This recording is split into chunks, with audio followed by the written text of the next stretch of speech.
All right. Good morning, y'all. This is try number 3. Oh, let's see if we can get it going. I see that I have some new subscribers. Thank you so much. I hope that you enjoy the content. And my name is Christy, and welcome to Sweet Pea Southern Home. If you've been here for a while, or if you've watched some of my last couple of videos, you will know that my garden already wasn't doing well this year for a lot of reasons. Some I don't know, some were my fault, and then the deer found it. And Denny was sure that they jumped the fence. I do not think they did. They just got in through a hole. It's a couple of does. We've been seeing them around. And they just had a field day and ate my okra, the few things that were growing, ate my okra down to the ground, ate my my figs. I was probably going to get, I don't know, a couple dozen figs off those trees this year. They're brand new trees, and ate them down to nothing. So I haven't really been out here much the last few days except to take care of the chickens. And so let's go take a look at the garden real quick and see what's going on. See if I think I found where they were coming in at, and I put a bunch of high plates out. So let's see if it helped. Right here, I just noticed, and I know what it is. It's a grasshopper, one of those big old ugly black grasshoppers. They have decimated the leaves off of the bottom part of this rose bush. Those were all full of leaves before, and but I think it's coming to the end of my worry with those. But they did it to my Seven Sisters rose too. I mean, it'll come back, but it's just another frustrating thing. I do still have a few things to harvest out of here, but I'm not going to do it this morning. This is all going to be cut down later today after the dew dries. We bought a little cheap push mower so I could get it in here this year, because I mean, look at that. That is a jungle. I do need to come back and harvest a whole bunch of basil. Apparently deer don't like basil. My deer don't. And this is everywhere out here. This is wild morning glory. And that's the little flower that comes off of it. And it's a pain in the behind. But I still have, growing out here, some long Denise. You can see this is one of those really big ones. Here is one that the deer ate half of it, but I think it's going to make it. We'll see if there's going to be any part of that is going to be edible. And then I have 2 rampicante squash over there, and then another one of these big ones growing. And I have one I see that needs to be pollinated, and I think I'm going to do that before I leave the garden today. And I'll probably cut a bunch of this basil too. It's too hot in the house for me to run the dehydrator, so I'm just going to try hanging these. I've tried hanging before and it hasn't really worked. It's just been too humid.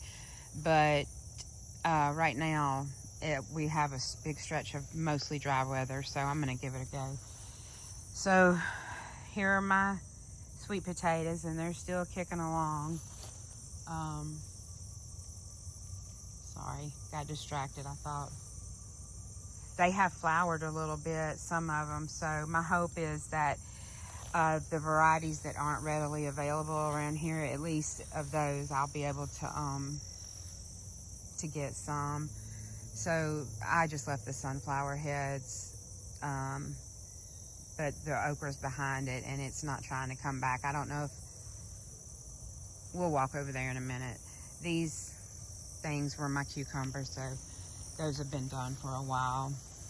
But this, and I have my rubber boots on today. Denny would be proud. I have got to get some mulch around this. This is a butterfly bush and my salvia, or it's gonna wind up getting cut. And apparently this lilac, deer enjoyed a little buffet off of that and ate it all the way almost down. So I know that you won't be able to see the netting, but it's torn. It's all falling off. We're gonna do something more permanent this year. But you can I'm not sure if you can tell, but I mean, yeah, I think you can kind of tell this. This way, deer have been walking all through here. And I believe this is where they've been getting it at. There's a big hole right here. There's a hole over there. So I think once one of them figured it out, well, they called all their little deer friends and said, hey, here's okra. We love okra. Yeah, the okra's not going to come back. It's not going to make it. We got 2 meals off of it, and that was the end of that. And it was making so good. But I will tell you, I had bought that super long okra from Baker Creek, and we did not care for it. It's supposed to like grow a foot long and still be tender, and that's not true. It didn't. This was, sorry, I had hiccups. This was, what was this? Cantaloupe. That got eaten too. Oh, spider web. This is now covered with this vine, which sometimes confuses me because it looks a lot like a bean. The leaves do. But this is my Malabar spinach. I'm wondering if they're still getting in because it's not really trying to come back yet. I don't know. Here's a little bit of it trying to come back, so we'll see. Maybe not. And again, they ate all the bottoms out of my beans. These are Christmas lima beans, and y'all can't probably tell, but I can see where they've been walking across here. It's ridiculous. So aggravating. I don't even see it trying to flower. I need to just pull it down, but not today. That is not a project for today. We have started, and it's mostly me. We've started so many projects. I guess that's how I'm trying to deal with my grief. To stay busy so I don't deal with it. And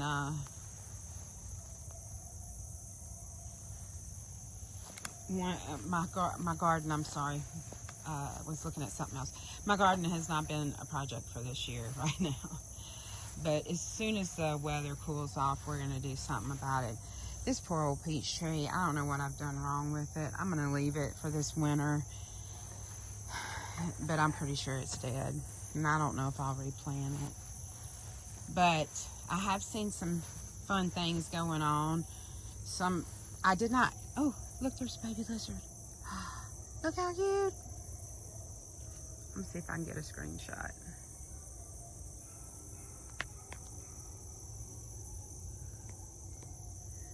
Oh, I've seen so many baby lizards.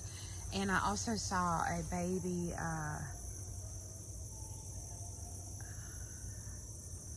hang on. I also saw a baby praying mantis on this persimmon earlier this year. Look how cute. He's a tiny little thing. Go live your best life, baby lizard. Eat all the bugs. Of course, they came and ate every one of my squash, winter squash that I had planted. They didn't bother the blueberries, which I uncovered and trimmed them back, and now they're doing really well. So they had eaten every leaf off my fig tree, every single one off of this tree and off of this one. And I can tell, I mean, obviously, like the leaves kept trying to come back and they kept eating them. And then I got the pie plates up and I think it's been working. How long will it work before they wise up? I don't know. I had something else, and I said before in another video, this is one of my apple trees. They broke 2 branches off of it, which is, oh, all the animals are out in the garden this morning. Let's see if we can get a picture of you, little tree frog. Okay, this is one of my apple trees, which did not flower last year, so I don't know. I'm concerned that these two trees flower at different times of the year. But this is my Anna apple. And look, I noticed this the other day. She's flowering. So pretty. This one flowered a little bit. I mean, it's not going to be pollinated. I know that. And then my pawpaw trees, they didn't fool with that. But like I said, every single squash, they didn't fool too much with the pear tree. But they left. I had a watermelon growing on this vine, and they got it. It was about 2 inches long. And I was walking back over here today just to kind of see if anything might be growing. But I don't see anything, but they had eaten the vines all back, and they're coming back. So maybe we'll have enough time to get a watermelon or two. We'll see. I need to be careful. We've had such a snaky year around here this year. But that's kind of the state of the garden. Not much has changed except for the deer getting in. Good Lord, I'm going to have to prune that back heavy this winter. I'm trying to get it to grow out and not up so far. Oh, one other thing I'm going to show you before I sign off in the garden. I definitely do have a sweet potato right there, which needs to be watered.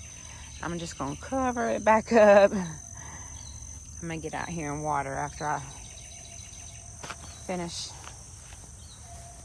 talking. All right, I'm back. This part of the video is kindly sponsored by, I'm going to show you the name and I'll also type it on the screen. Grete Gotya. I'm not sure how you pronounce that.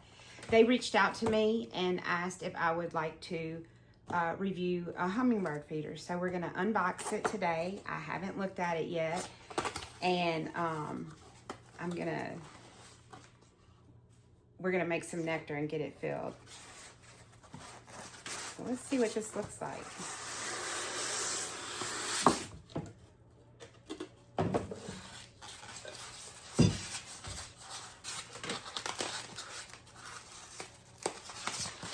On the end of the tape, I did not bring a pair of scissors. I guess I should have. Sorry for the oh goodness, it's so beautiful. Okay, and really well made, I can already tell.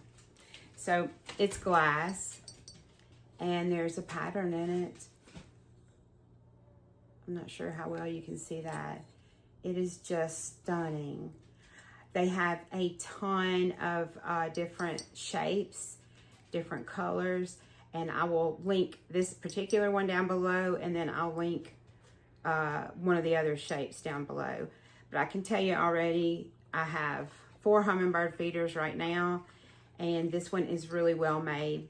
The bail at the top is all metal, and it is very securely hooked onto the top of the glass. Styrofoam. And my hummingbirds do better when there's a whole little perch all the way around, and we have 1, 2, 3, 5 little holes for feeders. The bottom part this is metal, but the very bottom is plastic, which is typical. All of my feeders are like that, but they are not all made this well at the top, especially the hanger. I have to say I'm impressed. So we're gonna make some nectar and put some in here and go take it outside and see if we can't get a hummingbird. Sorry, it's one of the dogs. I know that they're already going south for the year, and I have not seen as many this year as normally, but I'm gonna leave my phone out there for a little while recording, and we'll see if we can't find one to show up. So if you don't know how to make hummingbird nectar, don't buy the stuff with the red dye. At the store, it's not good for your birds. And it's a 1 to 4 ratio. So I have 2 cups of hot water, and a half a cup of sugar. So it's a fourth a cup of sugar to 1 cup of water. And if this feeder won't hold all of it, I'll put some in another feeder. Have a piece of bay leaf in there. So I'm just going to give this a stir and let the sugar dissolve. I don't add any food coloring. They don't need it. They'll find your feeder. Trust me, they will, if you've never put one out before. But so far, like I said, I'm really, really impressed with this. It has a nice big opening, and look how thick the glass is. I've had some before that have the tiniest openings, and it's hard to fill them. I don't always, you know, have a skinny funnel at my fingertips. And I will say one other thing. This pattern is part of the glass. It's not painted on. I have a pretty hummingbird feeder, but the pattern was painted on, and the first time I washed it, off it came. So my sugar looks like it's dissolved. So let's pour it in here, and we'll take her outside and see if we can see a hummingbird.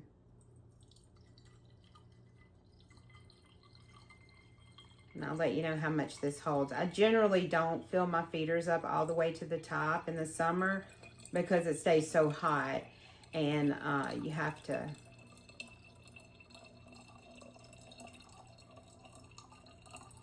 so I don't think I'm going to fill this one all the way. That's about halfway full, and that was a cup of water, so it will definitely hold 2 cups. So let me turn you off, and we'll go outside and put it up. I almost forgot to show putting the base on. So this base is one piece, but it does come apart so that you can take it apart and wash it.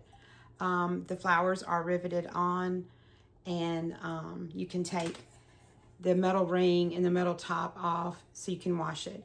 And speaking of washing hummingbird feeders, look, as I turned it upside down, you can see that it comes apart really easily. There's like a little rubber gasket here, and let me show you real quick because the gasket's slipped off a little bit.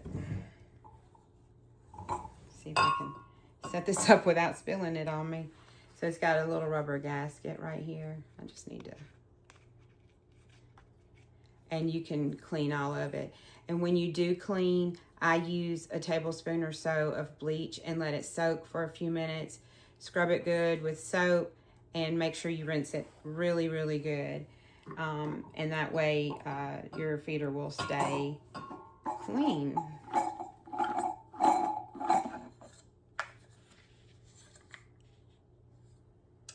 And in my experience, I need to go outside to turn this over so I don't make a mess.